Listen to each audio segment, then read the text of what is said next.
Minerals या खनिज लवण।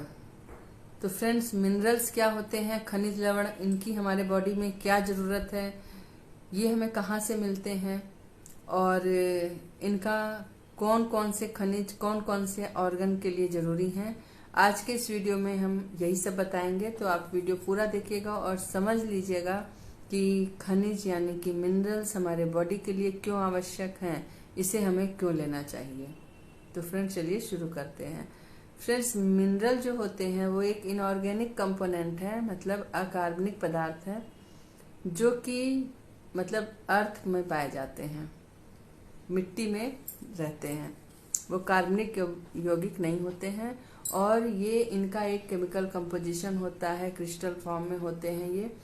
और ये जो है हमारे शरीर के विभिन्न ऑर्गन में अपनी बहुत अहम भूमिका निभाते हैं। यूँ कहिए, अगर खनिज हमारे शरीर में ना हो तो हमारी मांसपेशियों का निर्माण नहीं होगा, सेल्स का निर्माण नहीं होगा, हमारे और ऑर्गन का निर्माण नहीं होगा, बहुत सारी प्रॉब्लम आ जाएगी। तो एक अहम भूमिका ये निभाते हैं। अब हम समझते हैं कि ये खनिज लवण क्या हमारे शरीर में बनते हैं?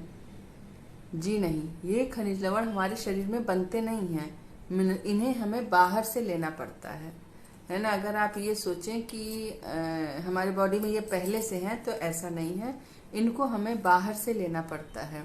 और बाहर से हम किस फॉर्म में लेते हैं, या एनिमल के फॉर्म में या फिर वनस्पतियों के फॉर्म में, मतलब वेज नॉन वेज दो होते हैं। तो इन दोनों रूप में हम जो भी खाते हैं वो हम ले पाते हैं, क्योंकि जो मिट्टी से जो ये तत्व हैं खनिज लवण, वो पौधों में आते हैं, है ना, मिट्टी से पौधों में आए।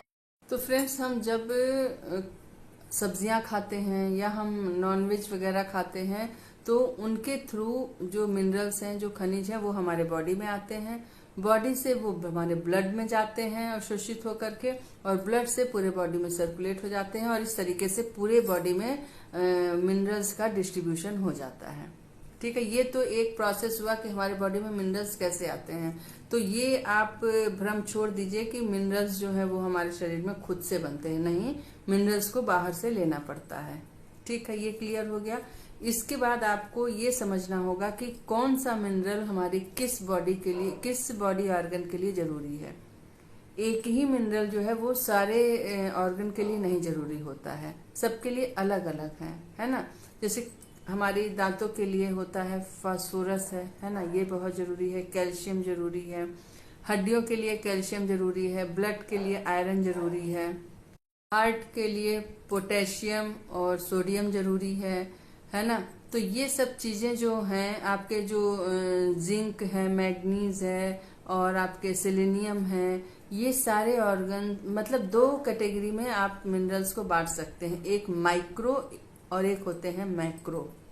मैक्रो मतलब जो लवण हमारे बॉडी में बहुत ज्यादा जरूरी होते हैं वो मैक्रो न्यूट्रिएंट कहलाते हैं, और जो थोड़ी अमाउंट में चाहिए होते हैं वो माइक्रो।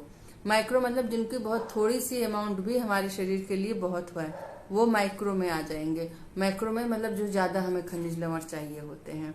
अब ये मैक्रो न्यूट्रिएंट मतलब हमारे बॉडी में बहुत सारा पार्ट बोन्स का है, तो बोन्स के लिए हमें कैल्शियम चाहिए, तो कैल्शियम जो होता है वो मैक्रो न्यूट्रिएंट में आएगा। आयरन चाहिए हमारे ब्लड के लिए, आयरन आपके मैक्रो न्यूट्रिएंट में आएगा। फास्फोरस दांतों के लिए चाहिए। इसी तरीके से मैग्नीशियम होता है, मैग्नीशियम हमारे बॉडी में एनर्जी का प्रोडक्शन करता है, एंजाइम्स को मतलब एक्टिवेट करता है, और जो कैल्शियम का लेवल है उसको मेंटेन करता है। तो मैग्नीशियम का ये काम होता है। अगर मैग्नीशियम की कमी होगी तो हमारे शरीर में बहुत सारी चीजों की प्रॉब्लम आ जाएगी। किसी भी मिनरल्स की कमी होने पर हमें प्रॉब्लम होती ही होती है। तो फ्रेंड्स, ये आपके माइक्रो एंड मैक्रो न्यूट्रिएंट के बारे में जानकारी थी। आपको इसके विभिन्न सोर्सेज हैं, आप किस मिनरल्स के लिए कौन सी चीज को खाना है, इसके लिए मैं अलग वीडियो बनाऊंगी, क्योंकि ये बहुत लंबा हो जाएगा। अभी आपको मैंने बस इतना बताया। आपके जो जैसे कैल्शियम है, ये कैल्शियम हुआ, इसका सोर्स आप सभी जानते हैं कि दूध है, दूध लेना है। मैग्नीशियम है, इसके जितने भी ड्राई फ्रूट्स वगैरह हैं उनमें आप ले सकते हैं।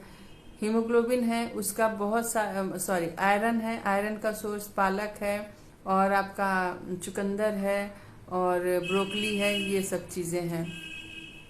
इसके अलावा पोटेशियम है, केले में बहुत ज़्यादा पोटेशियम पाया जाता है ना। तो ये सब चीज़ें जो हैं आपको उसके सोर्सेस के बारे में अलग से बताएंगे, और इसकी कमी और इसके मतलब फायदे दोनों से क्या होता है। अगर अधिकता जैसे पोटेशियम की कमी हो जाएगी तो आप हर समय थकान फील करेंगे, आपको किसी काम में मन नहीं लगेगा, आपकी हार्ट भी इरेगुलर बीट करता है ना।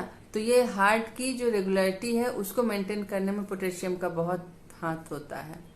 तो पोटेशियम अगर आपके बॉडी में कम हो रहा है तो आप समझ लीजिए कि यहाँ से ये प्रॉब्लम आ सकती है आपको। अगर हार्ट बहुत लंबे समय तक पोटेशियम की कमी होगी तो आपका हार्ट में भी प्रॉब्लम आएगी, हार्ट कार्डियक अरेस्ट वगैरह तक भी हो सकता है।